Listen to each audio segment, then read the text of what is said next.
साथियों, धर्म से संबंधित क्वेश्चन एग्जाम में निश्चित तौर पे आते हैं, चाहे वो धार्मिक पर्व हो, चाहे हिंदू हो, मुस्लिम हो, सिख हो, ईसाई हो या धार्मिक पुस्तकें हों या मेले हों। इस तरह के क्वेश्चन निश्चित तौर पे एग्जाम में हर साल रिपीट होते हैं। पहला क्वेश्चन है कि ईसा मसीह के पुनर्जीवित हो उठने के प्रति विश्वास के रूप में निम्नलिखित में से कौन सा पर्व मनाया जाता है। तो ऑप्शन नंबर ए, ईस्टर, इसका राइट आंसर है। ईसा मसीह के जीवित हो उठने के पर्व के रूप में, पुनर्जीवित हो उठने के प्रति विश्वास के रूप में जो पर्व मनाया जाता है उसका नाम है ईस्टर। अब आइए जरा हम बाकी जो ऑप्शन लगे हुए हैं, गुड फ्राइडे है, क्रिसमस है, उनके बारे में भी जान लेते हैं। देखिए, गुड फ्राइडे जो है ईसा मसीह के बलिदान दिवस के रूप में मनाया जाता है। ठीक है, आपको याद होगा ईसा मसीह को सूली पे लटकाया गया था, तो सूली पे लटकाने वाला जो दिन है उसी को गुड फ्राइडे के नाम से मनाया जाता है। इसको ब्लैक फ्राइडे भी कहा जाता है। ठीक है, वहीं अगर 25 दिसंबर की बात करें तो क्रिसमस जो होता है, क्रिसमस को जो है 25 दिसंबर के रूप में मनाते हैं। ठीक है, इसको ईसा मसीह के जन्मदिन के रूप में मनाया जाता है। ठीक है, हैलोवीन जो होता है ये हर साल 31 अक्टूबर को मनाया जाता है। जैसे हिंदुओं में पितृपक्ष होता है पूर्वजों को याद करने के लिए, वैसे ही 31 अक्टूबर ईसाइयों में जो है पूर्वजों को याद करने का दिन होता है। ठीक है, इस दिन वो जो है घोष्ट के मुखौटे पहन करके पूर्वजों को याद करते हैं। ठीक है, क्वेश्चन नंबर 2, निम्नलिखित में से कौन सा युग्म सुमेलित नहीं है। ठीक है, इस टाइप के क्वेश्चन भी निश्चित तौर पे एग्जाम में आते हैं। ठीक है, वैसे क्वेश्चन मैं आपको जो करा रहा हूँ ये सारे के सारे क्वेश्चन प्रीवियस ईयर्स के क्वेश्चन हैं और महत्वपूर्ण रिपीटेड क्वेश्चन हैं। ठीक है, पहला जो ऑप्शन है शूद्रक मृतकम, ठीक है, ये तो सही है। ठीक है, सेकंड ऑप्शन जो लगा हुआ है कल्हड़ रामचरितम, ये गलत है। ठीक है, गलत है मतलब ये आंसर आपका सही है, लेकिन यही ऑप्शन क्या है आपका आंसर, तो ये सही है, लेकिन ये जो यहाँ पर सुमेलित किया गया है ये गलत है। तो रामचरितम या रामचरितमानस किसकी रचना है, ये तुलसीदास की रचना है। तो कल्हड़ की रचना कौन सी है, कल्हड़ की रचना है राजतरंगिणी। ठीक है, राजतरंगिणी एक महाकाव्य है। राजतरंगिणी का मतलब होता है राजाओं की नदी। कल्हड़ है कश्मीरी कवि हैं। ठीक है, और इन्होंने कश्मीर के राजाओं के ऊपर ये पुस्तक लिखी हुई है। राजतरंगिणी मतलब राजाओं की नदी।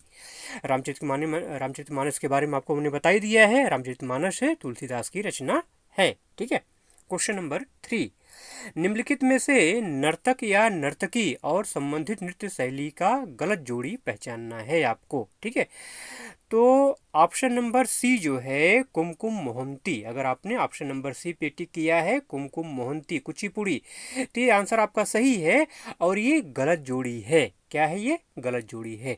तो सही जोड़ी क्या है, कुमकुम मोहंती का जो संबंध है वो ओडिसी नृत्य से है। ठीक है, कुमकुम मोहंती का संबंध किससे है, ओडिसी नृत्य शैली से है। ठीक है, क्वेश्चन नंबर 4 साइंस का क्वेश्चन है।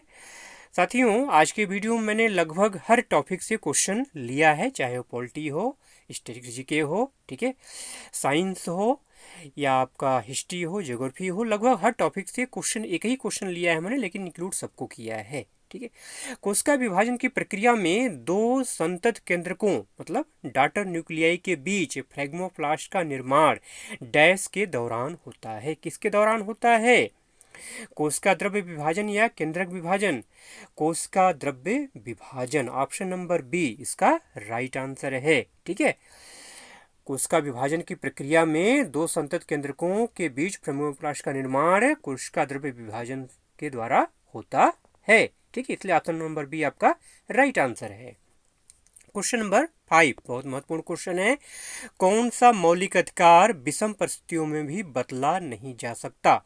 तो ऑप्शन नंबर बी, देखिए मैं ज़्यादा समय नहीं लूंगा, अगर ऑप्शन बोलूंगा तो बहुत समय जाएगा, इसलिए सीधा टू द पॉइंट में बात कर रहा हूँ। आप भी क्वेश्चन देखते जाइए, आपके सामने क्वेश्चन और ऑप्शन साफ साफ दिख रहे हैं, आप भी जो है ऑप्शन पे टिक करते जाइए, ऑप्शन को करेक्ट करते जाइए। ठीक है, कौन सा मौलिक अधिकार विषम परिस्थितियों में बदला नहीं जा सकता है, तो ऑप्शन नंबर बी प्राण एवं दैहिक स्वतंत्रता का अधिकार विपरीत परिस्थितियों में भी बदला नहीं जा सकता। इस तरह से ऑप्शन नंबर जो बी है ये आपका राइट आंसर है। अब जो बाकी ऑप्शन लगे हैं जो है समानता का अधिकार, ठीक है, इनके बारे में भी जान लेते हैं। ठीक है, उससे पहले हम जान लेते हैं पहले मौलिक अधिकार के बारे में। ठीक है। देखिए, भारत के जो 44वें मुख्य न्यायाधीश थे, कौन? केहर सिंह। ठीक है, 44वें मुख्य न्यायाधीश और पहले सिख न्यायाधीश कौन थे? खेहर सिंह। ठीक है, तो खेहर सिंह की अध्यक्षता वाली समिति ने निजता के अधिकार को मौलिक अधिकार में शामिल किया था। ठीक है, मौलिक अधिकार अमेरिका के संविधान से लिया गया है और वर्तमान में 6 हैं। ठीक है, अच्छा, अनुच्छेद 14 से 18, अभी ऑप्शन नंबर 1 था ना, समानता का अधिकार, तो अनुच्छेद 14 से 18 जो है ये आपका समानता के अधिकार से संबंधित है। अनुच्छेद 19 से लेकर 22 तक स्वतंत्रता का अधिकार से संबंधित है। अनुच्छेद 23 से लेकर के 24 तक शोषण के विरुद्ध अधिकार है। अनुच्छेद 25 से लेकर 28 तक धार्मिक स्वतंत्रता का अधिकार है। अनुच्छेद 29 से लेकर के अनुच्छेद 30 तक अल्पसंख्यक हित हैं। ठीक है, और अनुच्छेद जो 31 है ये निश्चित है, और अनुच्छेद 32 जो है ये संवैधानिक उपचारों का अधिकार है। ठीक है, आइए क्वेश्चन नंबर 6 देखते हैं। साथियों, आज के इस वीडियो का पीडीएफ आपको टेलीग्राम पे मिल जाएगा।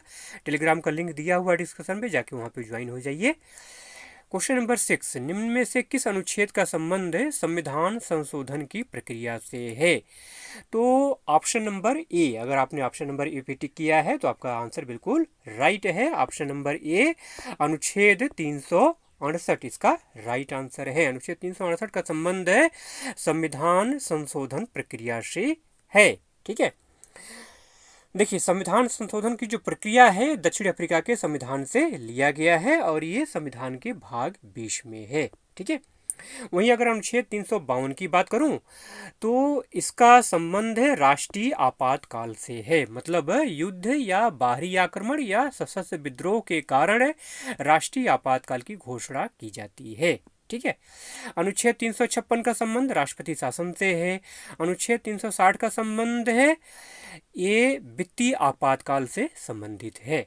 ठीक है, क्वेश्चन नंबर 7, संत तुकाराम किस मुगल शासक के समकालीन थे? बहुत बढ़िया क्वेश्चन है, बार बार रिपीटेड क्वेश्चन है। तो संत तुकाराम जहांगीर के समकालीन थे। ठीक है, तो जहांगीर इसका राइट आंसर है। अब अगर हम थोड़ा सा और बात कर लें, अकबर के समकालीन कौन थे? तो तुलसीदास, सूरदास, मीरा, ये सब कौन? ये सब जो है अकबर के समकालीन थे। ठीक है, तुकाराम की बात हो रही है तो संत तुकाराम जो है जहांगीर और शाहजहां दोनों के समकालीन थे। ठीक है, वहीं अगर हम सिकंदर लोदी की बात करें, सिकंदर लोदी के समय जो है कबीर साहब क्या थे? उनके समकालीन थे। ठीक है, ये सारे फैक्ट भी आपको ध्यान में रखना है, हो सके तो कहीं नोट करते जाइए। क्वेश्चन नंबर 8, निम्नलिखित में से कौन सा सामाजिक सुधार संगठन संस्थापक जोड़ी गलत तरीके से मेल खाता है? ठीक है, मतलब आपको यहाँ पे सामाजिक सुधार संगठन दिया हुआ है और किसने उनकी स्थापना की है, उनका नाम दिए हुए, तो कौन सा गलत है वो आपको बताना है। ठीक है, चलिए एक एक करके देख लेते हैं। पहला है आर्य समाज। आर्य समाज की स्थापना स्वामी दयानंद सरस्वती ने की थी, तो सही है। ठीक है, यंग बंगाल हेनरी डेरोजियो, ये भी सही है। ठीक है, और ब्रह्म समाज राजा राम मोहन राय, ये भी सही है। ठीक है, प्रार्थना समाज ज्योतिराव फुले, ये गलत है। प्रार्थना समाज की स्थापना ज्योतिराव फुले ने नहीं किया था। प्रार्थना समाज की स्थापना आत्मारंग पांडुरंग, महादेव गोविंद रानाडे और इतिहास आरजी भंडारकर ने मुंबई में 31 मार्च 1867 को की थी। ठीक है, तो प्रार्थना समाज की स्थापना किसने किया? आत्मारंग पांडुरंग ने। कहाँ किया? मुंबई में किया। वहीं अगर ज्योतिराव फुले की अगर बात करें तो इन्होंने सत्य शोधक समाज की स्थापना किया था 1873 में। ठीक है, तो ऑप्शन नंबर डी आपका राइट आंसर है, लेकिन अगर उसको सही ढंग से अगर किया जाए, परिभाषित किया जाए, तो प्रार्थना समाज का संबंध है आत्माराम पांडुरंग से है और ज्योतिराव फुले का संबंध किससे है? सत्यशोधक समाज से है।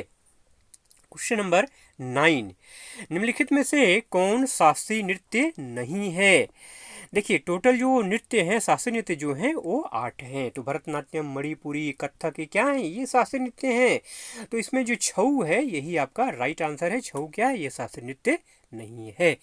छऊ नृत्य आपके 3 हैं, आपको जानकारी ही होगा, आपको जानकारी होगी निश्चित तौर पे। हाँ, ये पुरुलिया छऊ, ठीक है, और मतलब बंगाल का अलग है, छत्तीसगढ़ का अलग है। ठीक है, कुल मिला के 3 प्रकार के छऊ हैं। ठीक, अब अगर हम शास्त्रीय नृत्य की बात करें तो शास्त्रीय नृत्य कौन कौन से हैं? 8 हैं। कौन कौन से हैं? कथक हैं, भरतनाट्यम है, कथकली, मणिपुरी, ओडिसी, कुचिपुड़ी, सत्रिया और मोहिनी अट्टम। कुल मिला के ये 8 आपके शास्त्रीय नृत्य हैं। इसके अलावा ऑप्शन में जो भी मिलेगा आपको वो क्या होगा? शास्त्रीय नृत्य नहीं होगा। ठीक है। क्वेश्चन नंबर 10, हाल ही में प्रकाशित हुई पुस्तक the golden years the many joy of living a good long life के लेखक कौन हैं? ठीक है, तो इसका राइट आंसर है Ruskin Bond. Option number B इसका राइट आंसर है, रस्किन बॉन्ड। देखिए, शशि थरूर, रस्किन बॉन्ड, करण जौहर, अमिताभ कांत, ये सब कुछ ऐसे लेखक हैं जो बहुत फेमस हैं, जिनसे हमेशा पुस्तकें पूछी जाती हैं। तो इनसे संबंधित जो भी पुस्तकें हैं उसको अच्छे से देख लीजिए। ठीक है, तो the golden years the many joy of living a good long life के लेखक कौन है? Ruskin bond. क्वेश्चन नंबर 11, निम्नलिखित फसलों को उनकी मिट्टी से सुमेलित कीजिए। मतलब कौन सी फसल किस मिट्टी में पैदा होती है उसको सुमेलित करना है। ठीक है, तो देखिए, कपास, कपास जो है काली मिट्टी में पैदा होता है, तो ये सेकंड का थर्ड राइट आंसर है। ठीक है, ककड़ी की अगर बात करें, ककड़ी अगर ध्यान होगा आपको, अगर आप ट्रेन से अपने सफ़र किया होगा तो अक्सर देखा होगा जो है गंगा नदी के किनारे जो है बालुई जो मिट्टी होती है, बालू जो होता है वहाँ पे ककड़ी है, खीरा है, खरबूजा है, तरबूजा है, ये फसलें वहाँ पे ज़्यादा होती हैं। तो ककड़ी कहाँ जाएगा? बलुई दोमट मिट्टी, ये ऑप्शन सही है। मतलब सेकंड का थर्ड और थर्ड का सेकंड। ठीक है, इसका मतलब ऑप्शन नंबर जो बी आपका है ये आपका क्या है? ये राइट आंसर है। मतलब चावल जलोढ़ मिट्टी और काफ़ी लेटराइट मिट्टी में पैदा होता है, तो ये सही आंसर, मतलब ऑप्शन नंबर बी क्या है? ये आपका राइट आंसर है। इस तरह से आप एग्जाम में आराम से गेस कर सकते हैं। ठीक है, अब थोड़ा सा दिमाग तो लगाना ही पड़ेगा। क्वेश्चन नंबर 12, मृणालिनी साराभाई जिनका संबंध भरतनाट्यम नृत्य से है, भारत सरकार द्वारा 1992 में कौन सा पुरस्कार प्रदान किया गया? तो option number A Padma Bhushan इसका राइट आंसर है। देखिए, इस क्वेश्चन को घुमा करके भी दिया सकता है। मृणालिनी साराभाई जिनको भारत सरकार ने 1992 में पद्म भूषण से पुरस्कार से सम्मानित किया, उनका संबंध है कृष्ण नृत्य से है, भरतनाट्यम इसका राइट आंसर होगा। ठीक है, इस तरह से क्वेश्चन पूछा जा सकता है, घुमा करके भी क्वेश्चन आते हैं। ठीक है, तो दोनों तरीके से क्वेश्चन को आपको देखना है। क्वेश्चन नंबर 13, निम्नलिखित में से कौन बिहार की एक पारंपरिक चित्रकला है? बहुत महत्वपूर्ण क्वेश्चन है, बार बार पूछा जाता है। तो इसका जो राइट आंसर है वो है option number D, Madhubani. Madhubani जो है ये बिहार की पारंपरिक चित्रकला है। ठीक है, वहीं वर्ली की अगर बात करें तो वर्ली का संबंध महाराष्ट्र से है, महाराष्ट्र की चित्रकला है ये जो है वर्ली आर्ट। पट्टचित्र जो है ये उड़ीसा की पारंपरिक चित्रकला है। ठीक है, इसके अंतर्गत हिंदू देवी देवताओं हिंदू देवी देवता जो हैं उनको दर्शाया जाता है किसके ऊपर? कपड़े के ऊपर, इसलिए इसको पट्टचित्र कहा जाता है। ठीक है, और चिकनकारी की बात करें तो उत्तर प्रदेश के लखनऊ शहर की एक महत्वपूर्ण कढ़ाई शैली है चिकनकारी। ठीक है, क्वेश्चन नंबर 14, विश्व जनसंख्या दिवस कब मनाया जाता है? दिवस के ऊपर क्वेश्चन निश्चित तौर पे आते हैं, इसलिए मैंने आपसे शुरू कहा ना, मैंने आज हर टॉपिक पे क्वेश्चन ले रखा है। ठीक है, तो 11 जुलाई विश्व जनसंख्या दिवस। अभी देखिए, ये दिवस के ऊपर जो क्वेश्चन है ये आपके करंट अफेयर में भी जा सकते हैं, स्टैटिक जीके में भी जा सकते हैं। अगर ऐसे पूछ लेगा कि वर्ष 2023 में विश्व जनसंख्या दिवस कब मनाया गया, तभी करंट अफेयर में चला गया। अगर सीधे सीधे पूछ लिया कि विश्व जनसंख्या दिवस कब मनाया जाता है तो स्टैटिक जीके में चला गया ये। तो 11 जुलाई ऑप्शन नंबर ये इसका राइट आंसर है। 11 जुलाई को विश्व जनसंख्या दिवस मनाया जाता है। ठीक है, वहीं अगर 5 जून की बात करें तो 5 जून को विश्व पर्यावरण दिवस मनाते हैं। 15 अगस्त की अगर बात करें तो स्वतंत्रता दिवस मनाते हैं। 5 सितंबर की अगर बात करें तो शिक्षक दिवस मनाया जाता है। ठीक है, क्वेश्चन नंबर 15, 15वां क्वेश्चन है ये आज के वीडियो का लास्ट क्वेश्चन है। हमारे संविधान का कौन सा अनुच्छेद राष्ट्रपति को अध्यादेश जारी करने की शक्ति प्रदान करता है? तो ऑप्शन नंबर ए इसका राइट आंसर है, अनुच्छेद 123। अनुच्छेद 123 राष्ट्रपति को क्या करता है? अध्यादेश जारी करने की शक्ति प्रदान करता है। वहीं अनुच्छेद 124 की अगर बात करें तो इसका संबंध सर्वोच्च न्यायालय से है। कहने का मतलब ये, इस अनुच्छेद में कहा गया है कि भारत का एक सर्वोच्च न्यायालय होगा, उसका एक मुख्य न्यायाधीश होगा और अन्य न्यायाधीश कम से कम 7 होंगे। अनुच्छेद 114 की अगर बात करें तो सरकार संसद से अनुमोदन प्राप्त करने के बाद ही संचित निधि से धन निकाल सकती है। मतलब अनुच्छेद 114 का संबंध संचित निधि से है। ठीक है। और अनुच्छेद 214 की अगर बात करें तो यह बतलाता है कि प्रत्येक राज्य में एक न्यायालय होगा। ठीक है। वहीं अगर अनुच्छेद 215 की बात करें तो अनुच्छेद 215 जो है राज्य के उच्च न्यायालय को अभिलेख न्यायालय के रूप में स्वीकार करता है।